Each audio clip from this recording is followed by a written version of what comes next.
한국 교회 성장의 전성기였던 1980년대에 이런 일화가 있습니다. 미국의 어느 학교의 성장학 교수가 한국에 와서 한국 교회 여러 군데를 다 시찰을 하고 난 후에 출국 직전에 소감을 묻는 기자에게 이렇게 대답을 했다고 합니다. 한국 교회는 주일은 있는데 월요일이 없네요. 한국 교회는 주일은 있는데 월요일이 없다는 것입니다. 다시 말하면 주일에는 한국의 많은 교인들이 교회에 와서 경건하게 예배를 드리지만 일주일 동안 세상에 흩어져서의 삶은 엉망진창이라는 이야기입니다. 좀 속된 말로 개판의 삶을 살다가 주일날 하루 1시간 교회에 와서 경건하게 예배드리고 세상에 가서는 제 멋대로 사는 그 모습을 함축적으로 말한 이야기입니다. 우리 그리스도인들에게는 두 가지 물음이 있습니다. 하나는 우리는 무엇을 믿을 것인가? 두 번째는 우리는 어떻게 살 것인가? 첫 번째 질문은 우리의 신앙의 고백과 신학의 문제이고 두 번째 질문은 우리의 신앙 생활과 실천에 관한 질문입니다. 그런데 이 두 가지의 질문을 하나의 책에 집약한 것이 바로 로마서입니다. 그동안 작년 1년 동안 로마서 강해를 해서 우리가 알고 있듯이 로마서는 크게 두 부분으로 나눠집니다. 첫 번째는 1장에서부터 11장, 두 번째는 12장부터 16장까지입니다. 1장에서 11장 부분은 구원론에 대한 내용입니다. 교리적인 내용이 담겨져 있습니다. 다시 말하면 아까 질문 가운데 우리는 무엇을 믿어야 하는가라고 하는 신앙의 내용이 예수님의 구원을 중심으로 나와 있습니다. 두 번째 뒤에 있는 12장에서부터 16장은 그럼 구원받은 성도들이 구체적으로 어떻게 살아야 되는가? 두 번째 질문인 우리는 어떻게 살 것인가라고 하는 것에 대한 사도 바울의 신앙의 원리가 그 속에 담겨져 있습니다. 근데 11장과 12장, 그러니까 로마서의 앞에 부분과 로마서의 뒷부분을 연결하는 11장과 12장의 첫 번 단어가 뭐로 시작하냐면 그러므로라고 시작합니다. 그러므로라고 하는 단어는 앞에 부분에 이어서 뒷부분을 연결하는 접속사로 아주 중요한 역할을 합니다. 예수 그리스도를 믿음으로 의롭다함을 받았다면 그러므로 당신은 이렇게 살아야 됩니다. 1장부터 11장까지가 당신이 구원받은 백성이라면 그러므로 12장 이후부터는 이렇게 살아야 됩니다라고 설명하고 있다 이 말씀입니다. 그러면 구체적으로 구원받은 우리가 어떻게 살아야 될까요? 바로 오늘 1절에 그 해답이 있습니다. 그러므로 형제들아 내가 하나님의 모든 자비하심으로 너희를 권하노니 너희 몸을 하나님이 기뻐하시는 거룩한 산 제물로 드리라. 이는 너희가 드릴 영적 예배니라. 이 한 절 안에 구약과 신약의 예배의 흐름이 결정체처럼 여기 함축되어 있습니다. 여기에서 두 가지 점이 중요합니다. 하나는 예배 장소에 관련된 이야기고 또 하나는 예배 방식에 관한 것입니다. 첫 번째 예배 장소입니다. 우리가 보통 제사라고 표현하는 구약의 예배는 성전에서만 드립니다. 성전은 오직 예루살렘 한 곳에만 있습니다.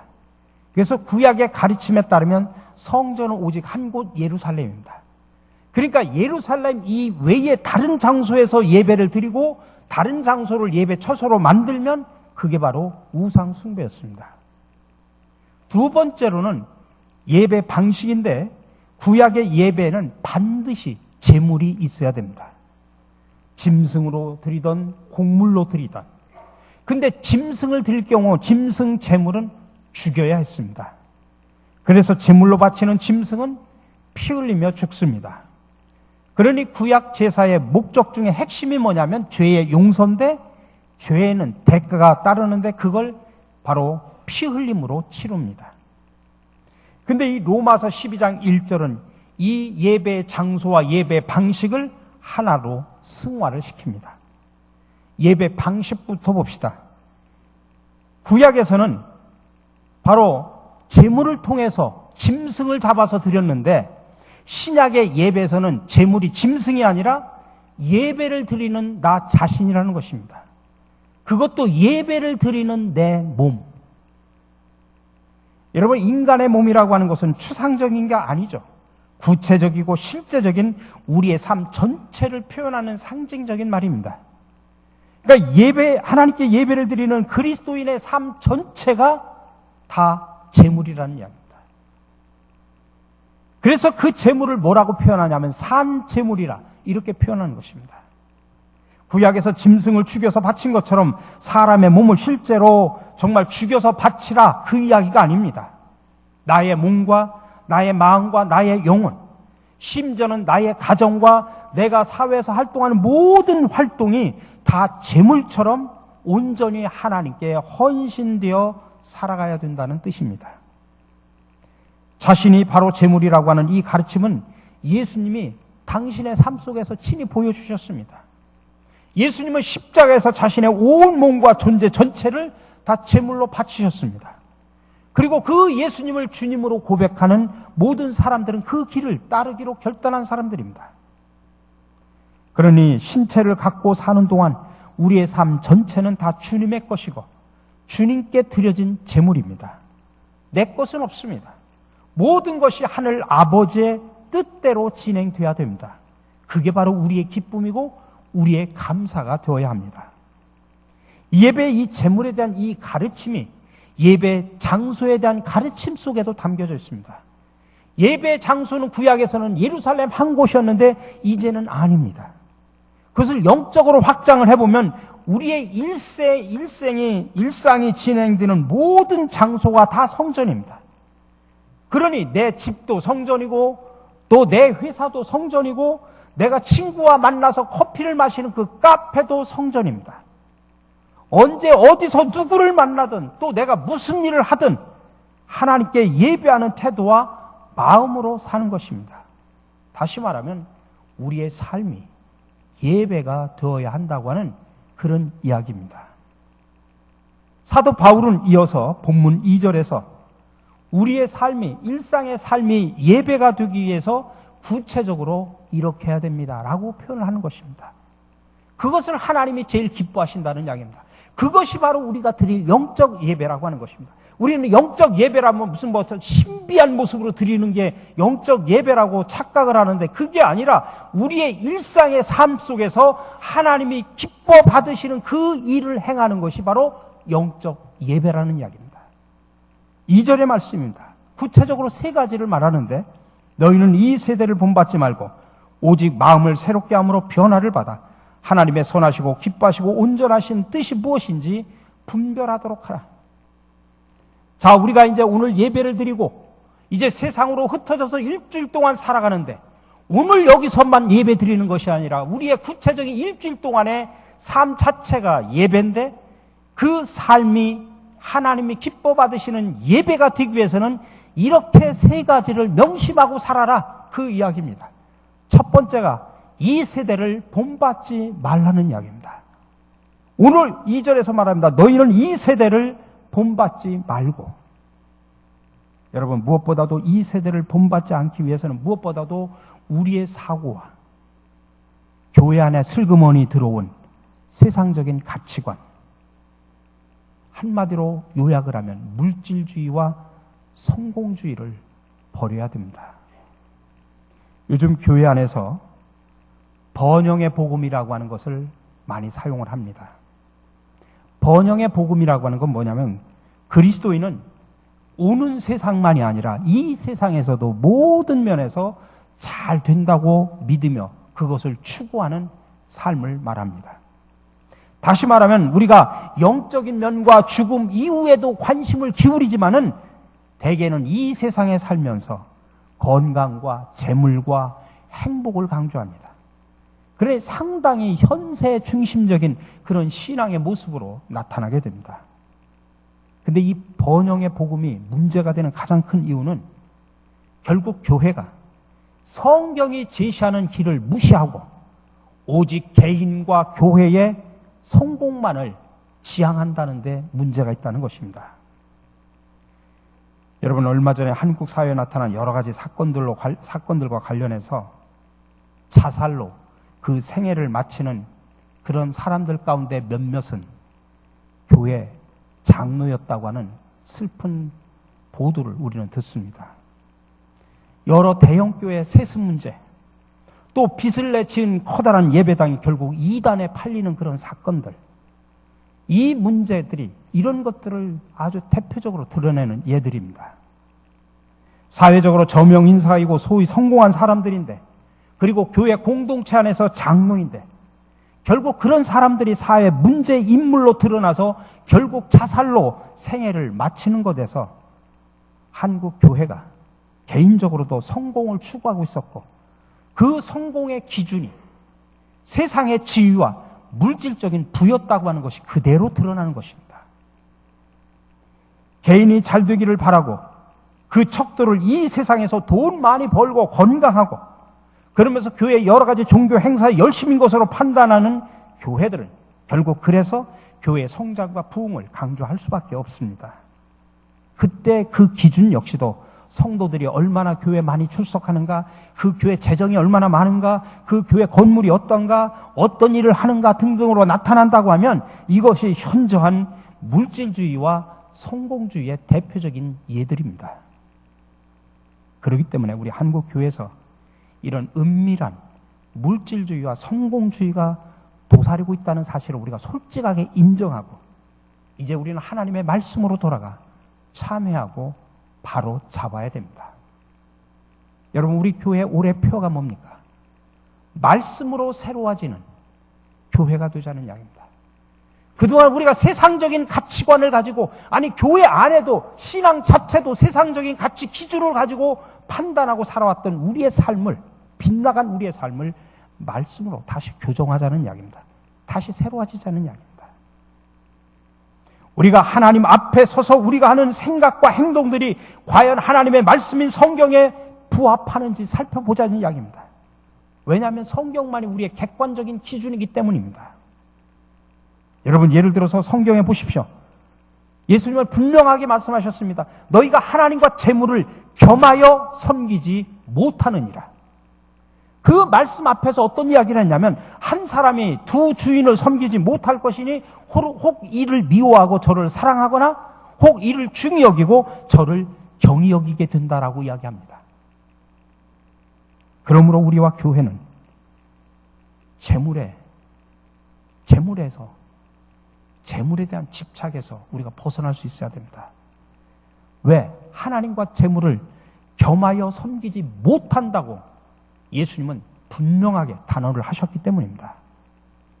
이 말씀의 근거에서 판단할 때에 우리 그리스도인과 교회는 결단코 물질주의에 물들면 안 됩니다. 오늘날 예수님과 교회를 위해서 많은 사람들이 성경적인 기준이 아닌 세상적인 기준에 부합하는 것을 말하고 제시하는 경우가 얼마나 많은지 모릅니다. 그것이 가장 교묘한 모습에 세속합니다. 그러므로 이 모든 것의 근원적인 문제는 결국 우리가 과연 주님과 그의 말씀을 따르느냐 아니면 이 세상을 따르느냐라고 하는 것입니다.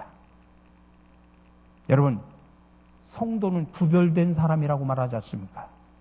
교회도 이 세상과 구별된 공동체입니다. 그러므로 모든 물질주의와 성공주의를 따라가는 것은 결국 이 세대를 본받는 거나 똑같습니다. 그렇다면 어떻게 해야 됩니까? 우리는 이 세상을 본받지 않도록 끊임없이 성경을 묵상하고 우리가 성령님께 의존함으로써 우리 안에 나타나는 이런 물질지상주의, 성공주의, 여기로부터 우리가 자유로울 수 있어야 됩니다. 두 번째, 우리가 세상에서의 우리의 삶의 예배가 되기 위해서는, 그래서 하나님을 기쁘시게 하는 삶을 살기 위해서는 우리의 마음을 새롭게 하여 변화를 받으라고 말하고 있습니다. 그래서 오늘 2절 오직 마음을 새롭게 함으로 변화를 받아. 제임스 녹스라고 하는 사람이 쓴 그리스도인은 공사 중이라고 하는 책이 있는데 거기에 보면 마음을 새롭게 하라고 하는 그 챕터가 있는데 거기에 이런 아주 우리에게 흥미로운 이야기를 합니다. 좀 긴 문장인데 제가 중요한 이야기라 다 통째로 제가 가지고 와서 요약해서 여러분들에게 통째로 제가 들려드리려고 합니다. 한번 여러분 이 문장을 보시면서 깊이 한번 묵상을 해보시기 바랍니다. 구원받은 사람은 상과 관련된 모든 것이 새롭게 되어야 합니다. 하나님께서는 우리를 지옥으로부터만 구원하신 것이 아니라 죄와 자기 의와 자만과 교만으로부터도 구원하셨고 우리가 이전에 생각하고 세상을 바라보던 방식으로부터도 구원해 주셨습니다. 구원받은 사람은 많은 것이 변하게 됩니다. 단순히 죽어서 하늘나라에 간다는 목적지만 변한 것이 아니라 이 세상을 바라보고 다른 사람들을 바라보고 형제 자매들을 바라보는 시선이 바뀌게 됩니다. 이전에는 갖지 못했던 새로운 관점을 갖게 됩니다. 하나님께서는 자신의 말씀을 통해 당신의 시각을 바꿔주실 것입니다. 당신의 인생의 목적도 바꿔주실 것입니다. 인생을 살아야 하는 이유도 바꿔주실 것입니다. 만일 당신이 구원받았음에도 불구하고 인생의 목적과 이유와 시각이 전혀 바뀌지 않았다면 무엇인가 끔찍하게 잘못된 것입니다. 당신이 구원받았고 또 구원받은 지 오래되었는데도 불구하고 하늘나라가 당신의 삶에 큰 의미를 주지 않는다면, 처음 구원받았을 때만큼의 감동이 사라졌다면 무엇인가 대단히 잘못된 길을 걸어온 것입니다. 하늘나라라는 말을 들어도 아무런 감흥이 없고 지옥이라는 말을 들어도 전혀 연민이 생기지 않고 예수 그리스도라는 이름을 들어도 더 이상 가슴이 뛰지 않는다면 무언가 엄청나게 잘못된 삶을 살고 있는 것입니다. 당신이 날마다 삶을 사는 삶에 성경이 더 이상 의미를 갖지 못한다면, 그래서 당신의 인생 따로 하나님의 말씀 따로라면, 당신의 사업이 아무리 번창하고 좋은 대학에 가고 좋은 직장을 가고 좋은 집에서 살아도 당신은 정말 대단히 잘못된 것입니다. 근데 한 가지 문제가 있습니다. 당신이 구원받았다면 당신은 이중인격자가 된다는 것입니다. 당신의 일부는 아담의 성품을 그대로 가지고 있습니다. 당신이 소유하고 있는 이 아담의 성품은 당신이 구원받았음에도 불구하고 하나님의 말씀을 싫어합니다. 의로움을 싫어합니다. 죄를 사랑합니다. 불의를 사랑합니다. 하나님에 대한 것들에는 전혀 관심이 없습니다. 당신이 구원받았다 해도 당신에게는 아직 이런 성품이 남아 있습니다. 하나님의 말씀을 읽지 않고 듣지 않고 기도도 하지 않고 성령님께서 주관하시는 건전한 교제도 나누지 말아보세요. 그러면 이런 아담의 성품이 금방 튀어나오게 됩니다. 당신 안에는 아직 옛사람에 속한 것이 남아 있습니다. 하지만 당신이 예수 그리스도를 믿고 구원받았다면 당신 안에는 새로운 마음도 있습니다. 왜냐하면 구원받았다는 것은 거듭났다는 것이고, 거듭났다는 것은 하나님의 가족이 되었다는 것이며, 하나님의 가족이 되었다는 것은 하나님을 아버지로 모시게 되었다는 것이며, 하나님의 자녀가 되었다는 것은 하나님의 성품인 예수 그리스도의 마음을 가지게 되었다는 것입니다. 그래서 구원받은 사람은 아담의 성품과 예수 그리스도의 성품, 두 성품을 가지고 있는 것입니다. 문제는 야고보서 1장 8절에서 지적하신 것처럼 이 두 마음을 동시에 품고 있으려 한다는 것입니다. 두 마음을 품은 사람은 자기의 모든 길에서 안정이 없느니라. 두 마음을 품은 사람은 안정이 없습니다. 이 세상에서 가장 비참한 사람이 누구인지 아십니까? 구원받지 못한 사람이 아닙니다. 구원받지 못한 사람은 이 세상이 아닌 다음 세상에서 비참한 사람입니다. 구원받고 주님을 위해 헌신된 삶을 사는 사람도 아닙니다. 주님을 위해 사는 삶이야말로 가장 값진 인생이기 때문입니다. 이 세상에서 가장 비참한 사람은 구원받고 하나님의 말씀도 어느 정도 알지만 그 말씀대로 살지 않는 사람입니다. 이런 사람들은 하나님의 말씀을 알기 때문에 세상으로 나가 세상 사람들처럼 세상을 즐기면서 살 수도 없습니다. 다른 한편으로는 교회에 와서 하나님의 뜻대로 살고자 하는 사람들과도 어울릴 수 없습니다. 왜냐하면 구원받았음에도 불구하고 세상을 사랑하는 마음을 가지고 있기 때문입니다. 그래서 성경은 두 마음을 품은 사람은 자기의 모든 길에서 안정이 없다고 말씀하고 있는 것입니다. 마음속에 죄를 품고 있기 때문에 주님과 동행할 수도 없고, 다른 한편으로는 마음속에 그리스도를 소유하고 있기 때문에 세상과 동행할 수도 없습니다. 그래서 두 마음을 품은 사람은 이 세상에서 가장 비참한 사람입니다. 자, 여러분은 어떻습니까? 여러분 아직도 두 마음을 품고 계십니까? 구원받은 백성이라고 이야기하면서도 아직도 두 마음을 품고 사십니까? 아담의 성품과 예수 그리스도의 성품, 이 두 마음을 여러분의 가슴속에 품고 사십니까? 그러면 여러분의 인생에 안정은 없습니다. 아담의 성품을 그대로 갖고 살아 이 세상에서 여러분 가장 비참한 삶을 사는 사람입니까? 아니면 예수 그리스도의 성품을 닮아 이 세상에서 가장 행복한 삶, 안정된 삶을 사는 사람입니까? 부디 바라기는 오직 마음을 새롭게 함으로 예수 그리스도의 성품을 가슴에 담고 변화된 그리스도인으로 살아가시기를 주님의 이름으로 간절히 축원합니다. 마지막으로 하나님의 뜻을 분별하며 살으라고 강조하고 있습니다. 그래서 오늘 2절 마지막 부분에 하나님의 선하시고 기뻐하시고 온전하신 뜻이 무엇인지 분별하도록 하라고 말하고 있습니다.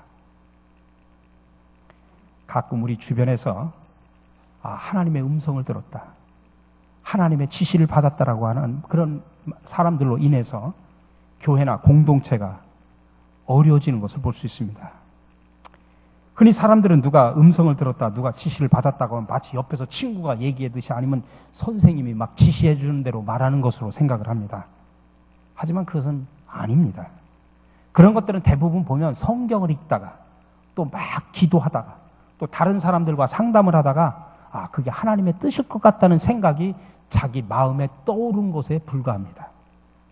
물론 한 번 마음에 떠오른 것이 그 후에도 오랫동안 마음에서 떠나지 않을 수가 있지만, 여러분 오래 내 마음에 머무는 생각이라고 할지라도 그게 반드시 하나님의 뜻은 아닙니다. 이것을 모르고 많은 사람들이 그 사람만이 하나님으로부터 직통 계시를 받는 비밀한 통로가 있는 줄 착각하면 문제가 심각합니다. 몇 년 전에 어느 교인이 저한테 와서 이야기를 합니다. 제가 기도를 많이 해보니까 하나님께서 저에게 이런 말씀을 하시더군요. 하면서 그분이 어느 신비한 목회자가 있는 곳에 가서 그분을 통해서 아주 신비한 어떤 계시를 받았고, 자기도 기도해보니까 그 계시대로 하는 게 좋겠다라고. 그래서 나중에 정말 장차 하나님의 마지막 때가 가까워졌는데 자기를 통해서 하나님은 귀한 일을 사용하시려고 해서 내가 기도하면서 준비를 해야 되겠다고 하면서 그곳으로 떠나셨어요. 그래서 다시 한번 기도하시면서 말씀을 묵상하시면서 하나님의 뜻을 분별하시라고 하고서 뭐 가시겠다고 하니까, 또 그 신비한 직통 계시를 받으신 분한테 가신다고 하니까 직통 계시가 없는 저는 보낼 수밖에 없죠. 그래서 보내드렸어요. 결국 그의 신앙은 무너져 버렸어요. 물론 우리가 정상적인 그리스도인이라면 누구나 매사에 하나님의 뜻을 알고 그대로 살기를 다 원합니다. 이것을 위해서 기도하고 말씀을 읽고 묵상하고 또 주변 사람들에게, 또 기도를 많이 하는 사람들에게 조언을 구하기도 합니다. 그러나 정작 안타까운 것은 성경은 여기에 대해서 아무 답도 주질 않습니다. 그러면 우리가 어떻게 이것이 하나님의 뜻이다라고 하는 것을 알 수 있을까요? 보편적으로 여러분들의 이게 하나님의 뜻이다라고 알 수 있는 보편적인 5가지 질문을 통해서 하나님의 뜻을 검증할 수 있는 길을 제가 알려드리겠습니다. 첫 번째로, 무슨 일을 결정하기 전에 그것이 하나님의 영광을 위한 것인지 여러분 한번 살펴보시기 바랍니다. 정말 그것을 통해서 내가 하나님께 영광을 돌리는 것인지, 아니면 그것이 자꾸 내 욕망과 탐욕과 이기심을 채우기 위한 것인지. 많은 사람들은 자기의 욕망과 탐욕을 가지고 하나님 앞에 막 기도하다가 기도를 오래 하다 보면 왠지 모르게 자기 스스로가 신비해져요. 그래가지고서 그 자기의 욕망을 하나님의 뜻으로 덧입혀가지고 이게 하나님의 뜻이구나라고 그대로 밀고 나갑니다. 근데 그건 하나님의 뜻이 아니라 자기의 욕망을 분출하는 것뿐이에요. 두 번째로는 무슨 일을 결정하기 전에 그것이 이웃에게 그리스도의 영광을 나타내고 또 많은 사람들에게 생명을 주는 일인지 점검해 볼 필요가 있습니다. 여러분, 마귀도 역사합니다. 근데 마귀의 역사는 사람을 죽이고 도둑질하고 멸망시키는 게 목적입니다. 그러나 성령의 역사는 생명을 얻게 하고 더 풍성히 얻도록 하는 것이기 때문에 그렇습니다. 세 번째로는 기도하면서 내 마음속에 뜨거운 소원이 일어나는지 여러분 한번 살펴보셔야 됩니다. 빌립보서 2장 13절에 보면 하나님께서는 우리로 하여금 뜨거운 소원을 갖게 하심으로써 하나님의 뜻을 행하게 하신다고 그랬습니다. 만일 우리가 기도할 때 내 심령 깊은 곳에서부터 소원이 생기지 않는다면 그것이 과연 하나님의 뜻인지 여러분 다시 한번 점검할 필요가 있습니다.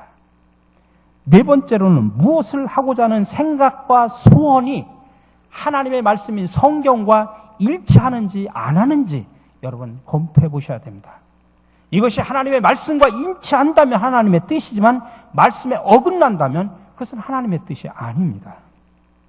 그리고 마지막으로는 그렇게 기도한 다음에 내 마음이 평안한지 살펴보셔야 됩니다.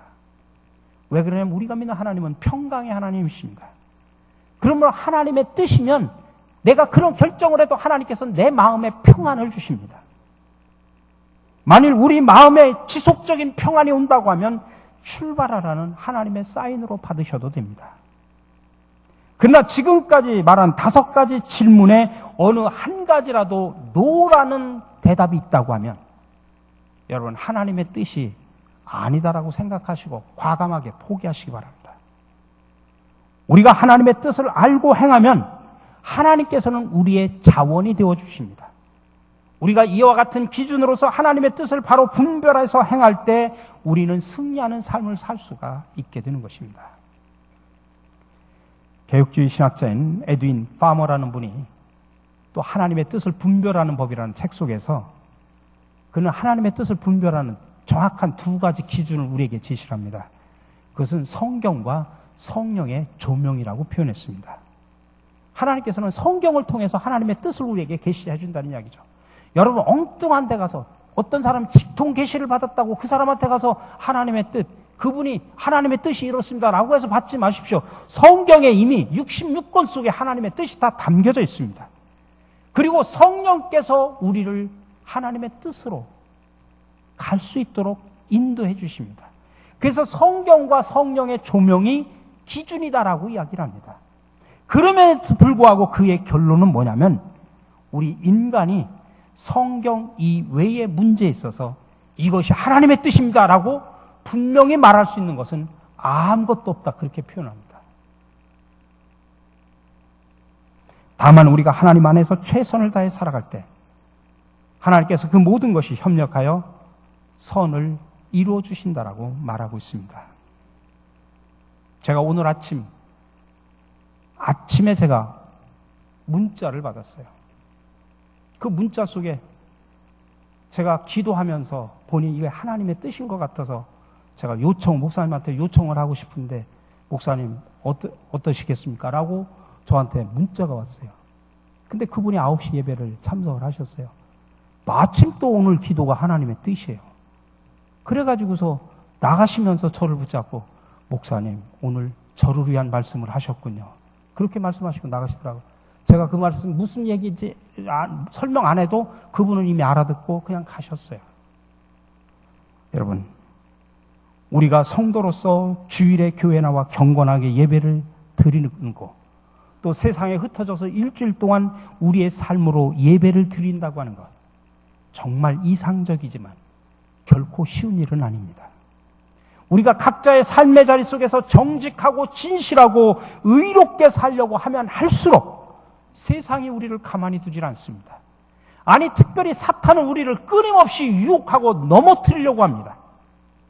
그러나 여러분 우리가 이 세대를 본받지 않고 마음을 새롭게 하고 하나님의 뜻을 분별하면서 살면, 다시 말하면 우리의 생각과 행동이, 다시 말하면 우리의 삶이 곧 예배가 되게 한다면 하나님은 우리의 삶을 제물로 받으시고 그것이 진정한 영적 예배구나라고 하면서 기뻐하심을 믿으시기 바랍니다.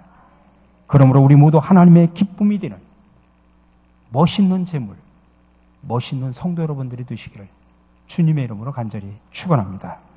사랑의 주님, 오늘 우리는 이 예배 자리에 나와 주님을 찬양하고 경배를 드립니다.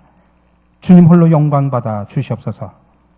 하오나 주님이 원하시고 기뻐하시는 진정한 예배는 이 공간뿐만 아니라 우리의 구체적인 삶의 자리, 가정, 직장, 사업장, 그리고 이웃과 만나는 그곳에서 이 세대의 가치관을 본받지 않고 마음을 새롭게 하여 하나님의 뜻을 분별하며 살기를 원하신다는 사실을 깨닫게 하시니 더욱더 감사를 드립니다.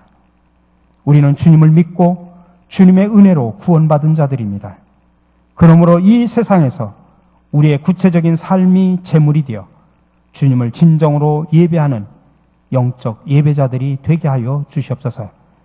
자신의 몸을 구체적인 제물로 삼아 우리를 구원하신 예수 그리스도의 이름으로 기도드립니다. 아멘.